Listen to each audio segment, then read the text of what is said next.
Sa inyo Sian at Janine, Kim at Paulo, may itinatago nga bang lihim?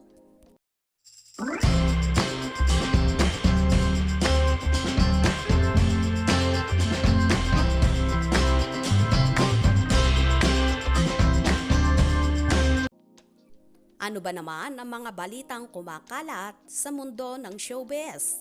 Abay, kabi-kabila ang lumalabas na isyu ng hiwalayan blues.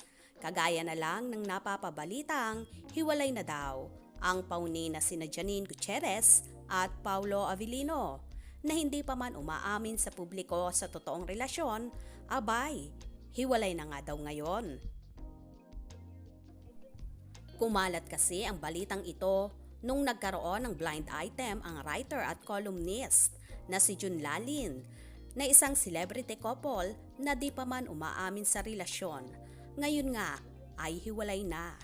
At maraming ang Paunin supporters ang pumalag at naalarma dito at sinasabing fake news ito at hindi ang Paunin ito.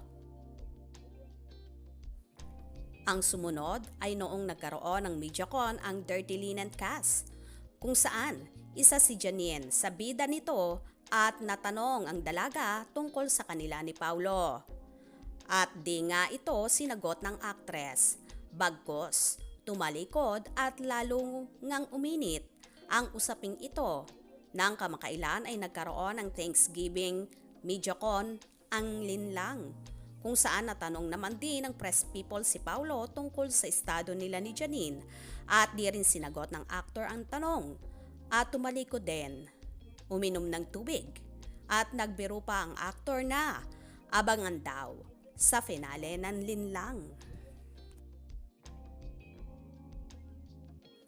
Samantala, nababalita rin na hiwalay na ang celebrity couple na sina Kim Chiu at Sian Lim na hindi na nga nakikitang nagkakasama sa mga nagdaang panahon na almost a month na rin hindi sila nagkakasama dahil wala silang update sa kani-kanilang mga social media account na magkasama sila at nagbabanding.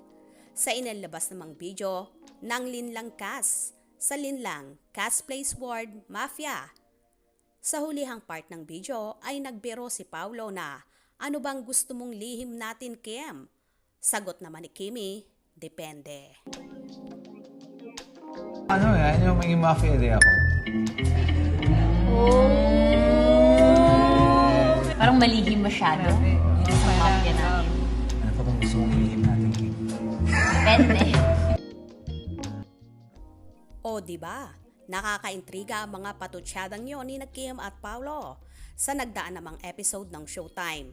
Dito natanong ni Vice Ganda si Kim na sino raw ba lately ang nagpapangiti sa dalaga na hindi naman nakasagot agad si Kimmy.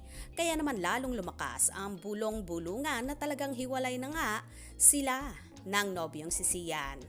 Pero inamin naman ni Kim sa Thanksgiving MediaCon ng linlang na okay sila ni Z at happy naman daw sila na para bang pilit na pilit. At dahil nga sa kani-kanilang trabaho, lalo na ang pagtatambal ni Kim at Paulo, hindi talaga maiiwasang maling sila sa isa't isa. Lalo pat nakikita si Kimmy na sobrang sweet sa kanya mga leading men. Kagaya na lang ng video na ito kung saan sinasakal pa ni Kim, sina Paulo at JM, kung saan natanong pa ng dalaga kung happy daw ba ang dalawa. So, ngayon, ito na yung pinakagusto ko. Ba't katawa ko? Ganun siya.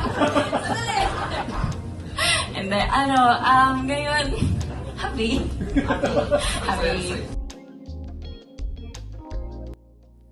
May nagsasabi naman na gimmick lang ang lahat ng ito at posible na hindi muna sila pinagpo-post na magkakasama dahil may project nga sila na iba ang mga kapartner nila.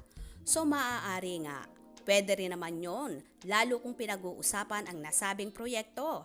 Kaya kayo na ang bahalang humusga or kung ano ang gusto nyong paniwalaan. Ito ay base lamang sa nakalap kong mga balita. Kaya naman tumutok at wag na wag paghuhuli sa mga maiinit na kaganapan. Anong inyong magiging reaction sa bidyong ito? Comment below.